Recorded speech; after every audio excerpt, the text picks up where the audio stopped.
ಅಶ್ವಿನ್ಗೆ ಈಗ ಗಟ್ಟಿ ನೆಲೆ ಕಾಣಬೇಕು ಅಥವಾ ಗಟ್ಟಿ ನೆಲೆ ಊರ್ತೀನಿ ಅನ್ನೋದು ಏನಾದರೂ ಭರವಸೆ ಇದೆಯಾ? ಸೊ ನಾನು ಆ ವಿಚಾರದಲ್ಲಿ ನಂಗೆ ಕಾನ್ಫಿಡೆನ್ಸ್ ಇದೆ. ಅಂದ್ಕೊಂಡಾಗ ಸಿಗದಲ್ಲ ಇರ್ಬೋದು, ಬಟ್ ಅಸ್ತಿತ್ವ ಅಂತೂ ಇಲ್ಲೇ ಉಳಿತೀನಿ, ಏನಾದ್ರು ಮಾಡೇ ಮಾಡ್ತೀನಿ ಅಂತ ಅನ್ಸುತ್ತೆ. ಈ ಕನ್ನಡ ಸಿನಿಮಾ ರಂಗಕ್ಕೆ ಬಂದಾಗ ಇಲ್ಲಿ ಕಾಲಿಟ್ಟಿದ್ದು ರೈಟ್ ಆರ್ ರಾಂಗ್ ಅಂತ ಅನ್ಸುತ್ತಾ ಯಾವ್ದಾದ್ರು? ಕಾಲಿಟ್ಟಿದ್ದು ರಾಂಗ್ ಅಂತ ಒಂದಿನೂ ಅನಿಸಿಲ್ಲ. ಯಾಕಂದ್ರೆ ನಾನು ಗೊತ್ತಿದ್ದೇ ಇಟ್ಟೆ, ನನಗೆ ಗೊತ್ತಿತ್ತು ಈ ಥರ ಎಲ್ಲ ಒಂದು 500 ರೂಪಾಯಿಗೆ ಹೊಡೆದಾಡ್ತೀನಿ ನಾನು ಇಲ್ಲಿ ಅಂತ ಗೊತ್ತಿತ್ತು. ಬಟ್ ನೆಮ್ಮದಿ ಇದೆ ನನಗೆ. ದುಡ್ಡಲ್ಲಿ ನೋಡೋದಾದರೆ IT ಅಷ್ಟು ನಾನು ದುಡ್ಡು ಈಗ ಮಾಡಿಲ್ಲ, ಬಟ್ ನೆಮ್ಮದಿ ಇದೆ ನನಗೆ.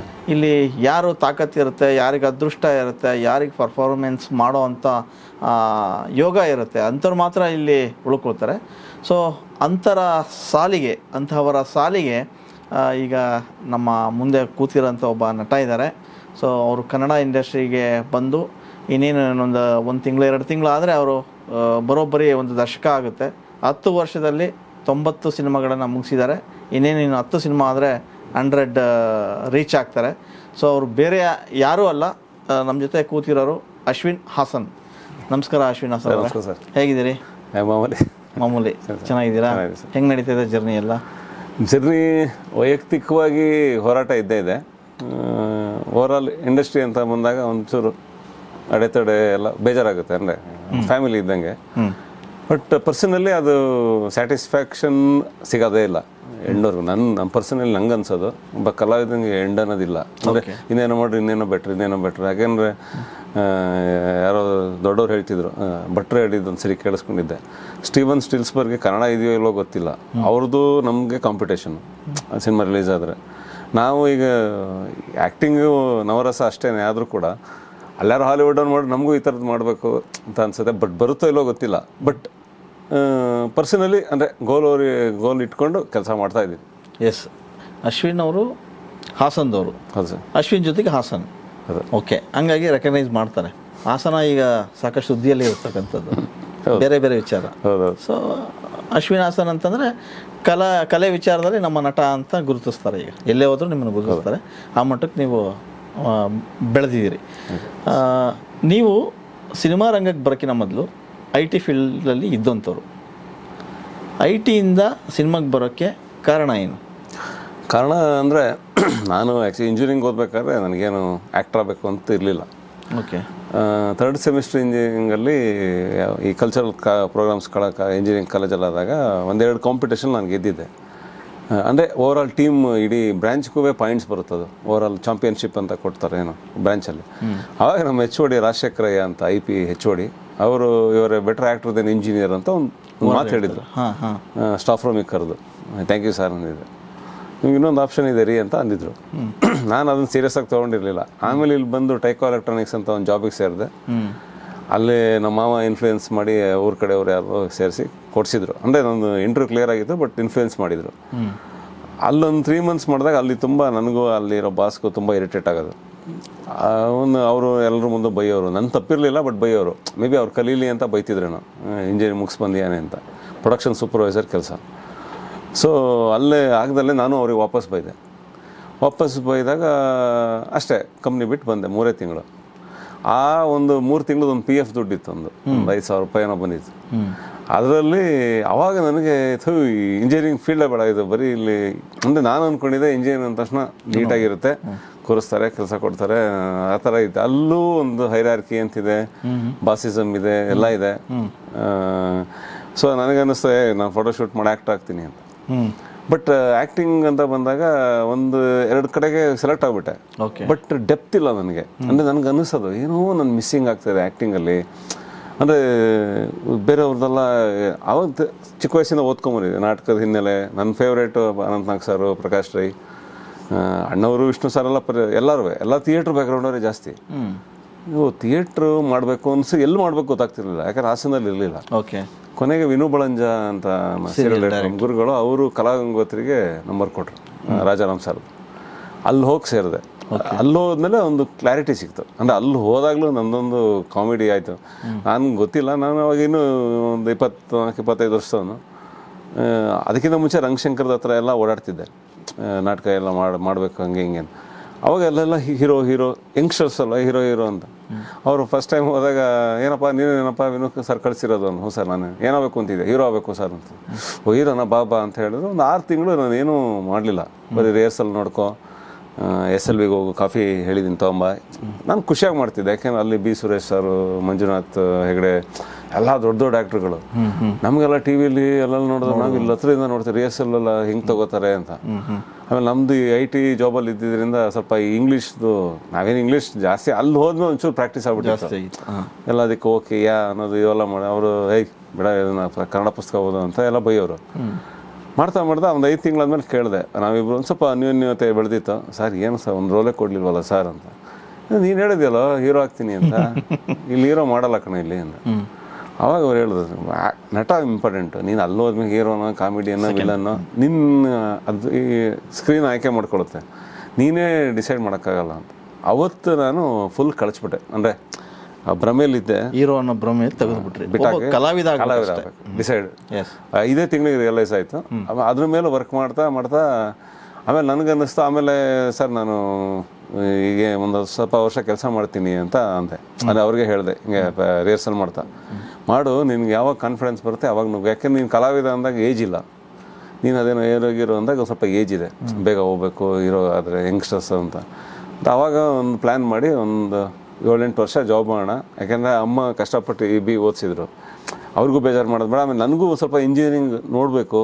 ಆಮೇಲೆ ನನಗೇನಂದು ಇತ್ತು ಭಾವನೆ ಅಂದರೆ, ನಾವು ಬರೀ ಸ್ಟ್ರೈಟ್ ಸಿನಿಮಾಗೆ ಬಂದರೆ ನಮ್ಮ ಇಲ್ಯೂಷನಲ್ಲಿ ನಮ್ಗೆ ಅನ್ಸಿದ ಕತೆ ಮಾಡ್ತೀವಿ.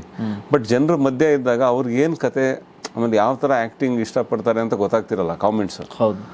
ಅದಕ್ಕೆ ನಾನು ಅಲ್ಲಿದ್ದಾಗ ಅಲ್ಲಿ ಒಂದಿಷ್ಟು ಎಲ್ಲ ಹೇಳೋರು, ಈ ಥರ ಸಿನಿಮಾ, ಆ ಥರ ಸಿನಿಮಾ, ಅದೆಲ್ಲ ಒಂದು ಸಲ ಪ್ಲಸ್ ಆಯ್ತು ನನಗೆ.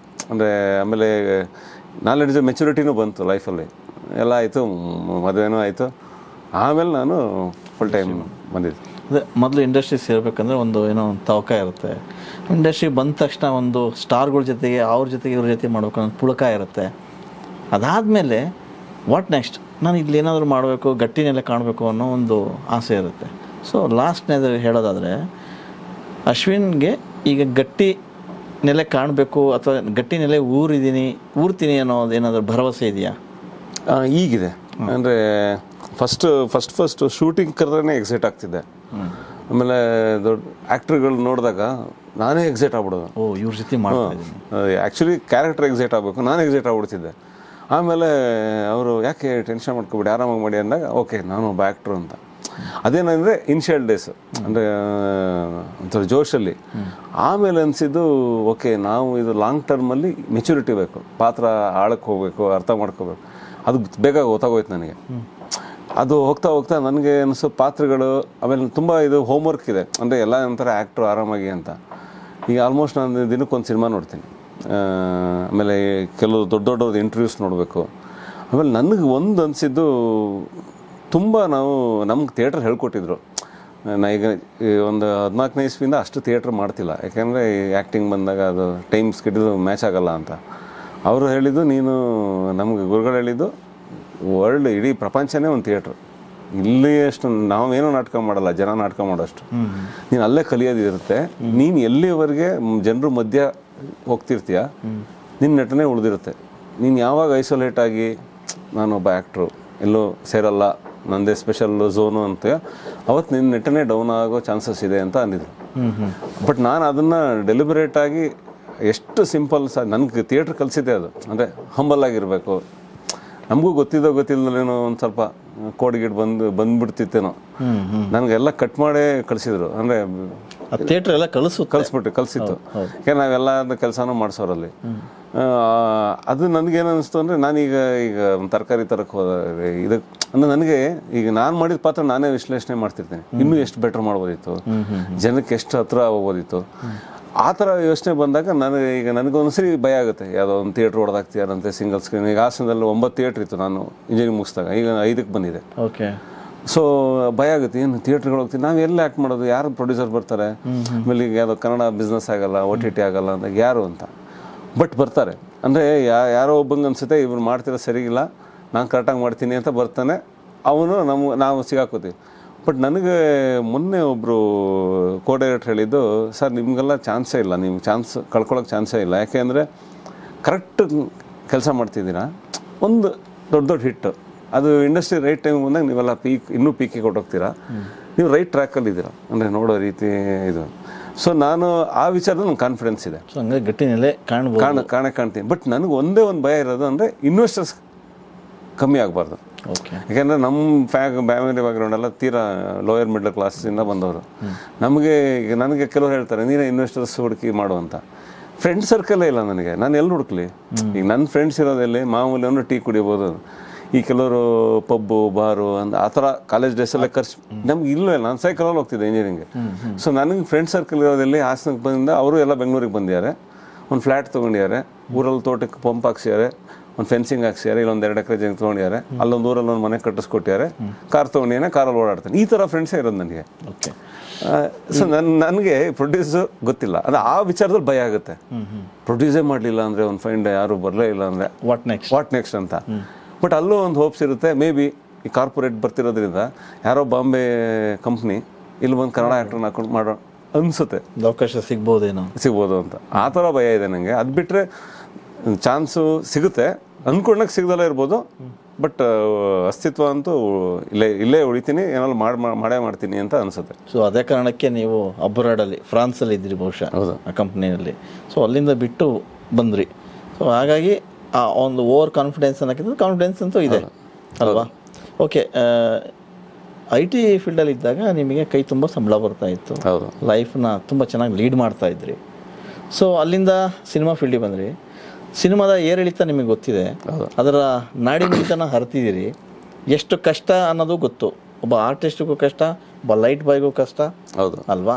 ಅಂದರೆ ಇಲ್ಲಿ ಸ್ಟಾರ್ ಇದ್ದವನಿಗೆ ಮಾತ್ರ ವ್ಯಾಲ್ಯೂ ಅನ್ನೋದು ನೀವು ತಿಳ್ಕೊಂಡಿದ್ದೀರಿ. ಆದರೆ ಬರೀ ಸ್ಟಾರ್ ಒಂದೇ ಅಲ್ಲ, ಸಿನಿಮಾ ಆಗೋದು ಎಲ್ಲ ಆರ್ಟಿಸ್ಟ್ಗಳಿದ್ದರೆ, ಎಲ್ಲ ಟೆಕ್ನಿಷಿಯನ್ಸ್ ಇದ್ದರೆ ಮಾತ್ರ ಒಂದು ಸಿನಿಮಾ ಆಗುತ್ತೆ, ಅದು ನಿಮಗೆ ಗೊತ್ತು.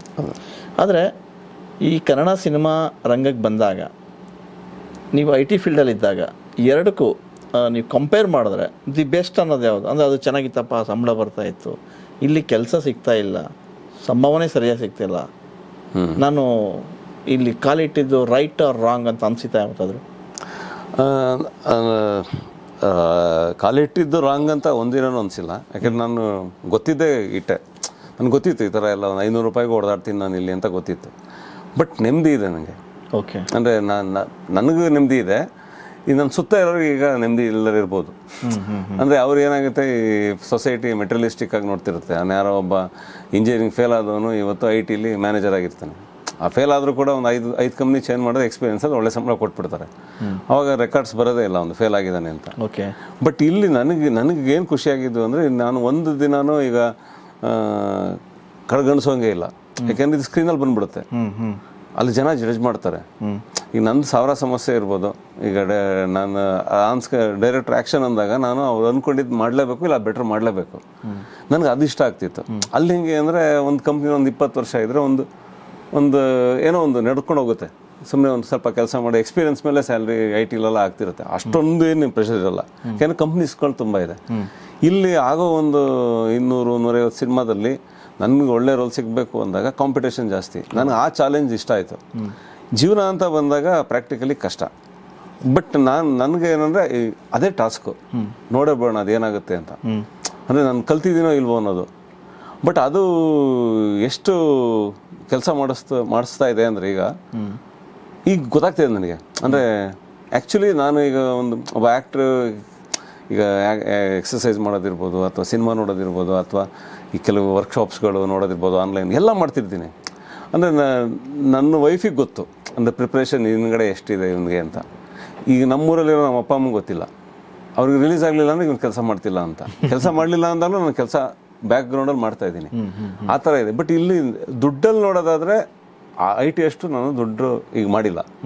ಬಟ್ ನೆಮ್ಮದಿ ಇದೆ ನನಗೆ. ಹೆಸರು ಮಾಡಿದ್ದೀನಿ, ಅಷ್ಟು ಸಾಕಲ್ಲ, ನೆಮ್ಮದಿ ಇದೆ. ಆಮೇಲೆ ನನಗೇನು ಅನಿಸುತ್ತೆ ಅದಿದೆ. ಆಮೇಲೆ ನನಗೆ ಇನ್ನೊಂದೇನು ಅಂದರೆ, ನಾನು ಯಾವಾಗಲೂ ನನ್ನ ಫ್ರೆಂಡ್ಸಿಗೆ ಹೇಳ್ತಿರ್ತೀನಿ, ರೈತ ನಾನು ಎರಡು ಸೇಮ್ ಅಂತ. ಈಗ ರೈತ ಏನೋ ಬೆಳೆನ ಬಿತ್ತಾನೆ, ಅವನಿಗೆ ಸೂರ್ಯ ಕರೆಕ್ಟಾಗಿ ಬರಬೇಕು. ಸೂರ್ಯನೇ ಬರಲಿಲ್ಲ ಅನ್ನೋ ಒಂದಿನ ಮುಗೀತು, ಬೆಳೆ ಬರಲ್ಲ, ಅದೇನು ಸೈಂಟಿಫಿಕಲಿ ಆಗಲ್ಲ. ಮಳೆ ಬರಲಿಲ್ಲ, ಜೂನಲ್ಲಿ ಮಳೆ ಬರುತ್ತೆ ಅಂತ ಭರತನಾಟ್ಯ ಮಾಡ್ತಾನೆ, ಮಳೆ ಬರಲಿಲ್ಲ. ನಂದು ಅಷ್ಟೇ, ನಾನು ಆ್ಯಕ್ಟ್ ಮಾಡ್ಬೋದು, ಆದರೆ ಆ ಆ್ಯಕ್ಟ್ ಮಾಡೋಕ್ಕಿಂತ ಮುಂಚೆ ಡೈರೆಕ್ಟ್ರಿಗೆ ಒಂದು ನಾಟ್ ಹೊಡಿಬೇಕು, ಅದು ಸ್ಕ್ರೀನ್ ಪ್ಲೇ ಆಗಬೇಕು, ಪ್ರೊಡ್ಯೂಸರ್ ಸಿಗಬೇಕು, ನಾನು ಹೋಗಿ ಸೇರಬೇಕು, ಅದಾದಮೇಲೆ ಪ್ರಮೋಷನ್ ಆಗಬೇಕು. ಇದು ತುಂಬ ಜನ ಒಂಥರ ಇದು ಕೃಷಿ ಮಾಡ್ದಂಗೆ ಇದೆ. ನನಗಿದು ಥ್ರಿಲ್ ಅನ್ಸುತ್ತೆ, ಇದು ಅಂದರೆ ಓವರ್ ಆಲ್ ಜಾನರ್ ಥ್ರಿಲ್ ಅನ್ಸುತ್ತೆ. ಆಮೇಲೆ IT ನಾನು ಕೆಲಸ ಮಾಡ್ತಿದ್ದೆ ಏರೋಸ್ಪೇಸ್ ಇಂಜಿನಿಯರಿಂಗ್. ನಮ್ಮ ಅಮ್ಮಂಗೆ ಏನೂ ಅರ್ಥ ಆಗ್ತಿರ್ಲಿಲ್ಲ. ಏನು ಒಂದು ಹಾರ್ಡ್ಲಿ ಒಂದು 7-8 ಸಲ, ಒಂದು 2-3 ಸಲ ಫ್ಲೈಟ್ ಹತ್ತಿರ್ಬೋದು ಅವರು. ಈಗ ನಮ್ಮ ಊರಿಗೆ ಹೋಗಿ ಏನು ಹೇಳಿ ನಾನು ಏರೋಸ್ಪೇಸ್, ಅವ್ರಿಗೇನು ಕಾರಲ್ಲಿ ಬಂದ ಮನೆ ಮಾಡೋಣ ಬೆಂಗಳೂರಲ್ಲಿ, ಮನೆ ಮಾಡಿ ಇಲ್ಲೊಂದೆರಡು ಸೈಟ್ ತಗೊಂಡೆ. ಇದರಲ್ಲೇ ಎಲ್ಲ IT ಅವ್ರನ್ನೂ ನೋಡ್ತಿದ್ದಾರೆ, ಚಿಕ್ಕ ಊರವರು. ನನಗದು ಬೇಡ, ನನ್ನ ಕೆಲಸದ ಮೇಲೆ ನೋಡಿ, ನನ್ನ ಕೆಲಸದ ಮೇಲೆ ನೋಡಲಿ, ನನ್ನ ಕೆಲಸ ಎಲ್ರಿಗೂ ಅರ್ಥ ಆಗಬೇಕು. ಅದಕ್ಕೆ ಈ ಫೀಲ್ಡ್ ಕರೆಕ್ಟಾಗಿದೆ. ಯಾಕೆಂದರೆ ಕಣ್ಣಿರೋರೆಲ್ಲ ಸಿನಿಮಾ ನೋಡ್ತಾರೆ. ಸೊ ನನಗೆ ಅದಕ್ಕೆ ಈ ಆಯ್ಕೆ ಕರೆಕ್ಟ್ ಇದೆ. ಈಗ ಒಂದು ಸ್ವಲ್ಪ ಹರ್ಡಲ್ಸ್ ಇರ್ಬೋದು, ದೊಡ್ಡದಾಗಬೇಕಾದ್ರೆ ಒಂದು ಹರ್ಡಲ್ಸ್ ಇದ್ದೇ ಇರುತ್ತೆ ಅಂತ ನಾನು ಎಲ್ಲರಿಗೂ ಎಂಡ್ ಆಫ್ ದಿ ಡೇ ನಮ್ಮ ನೆಂಟರೆಲ್ಲ ಸಿಕ್ಕಿದಾಗ ಅವರೂ ಬಿಟ್ಟು ಆ್ಯಕ್ಟಿಂಗ್ ಬರಲ್ಲ ಅನ್ನೋ ಅಷ್ಟು ನಾನು ಎಲ್ಲರಿಗೂ ಹೇಳ್ತೀನಿ.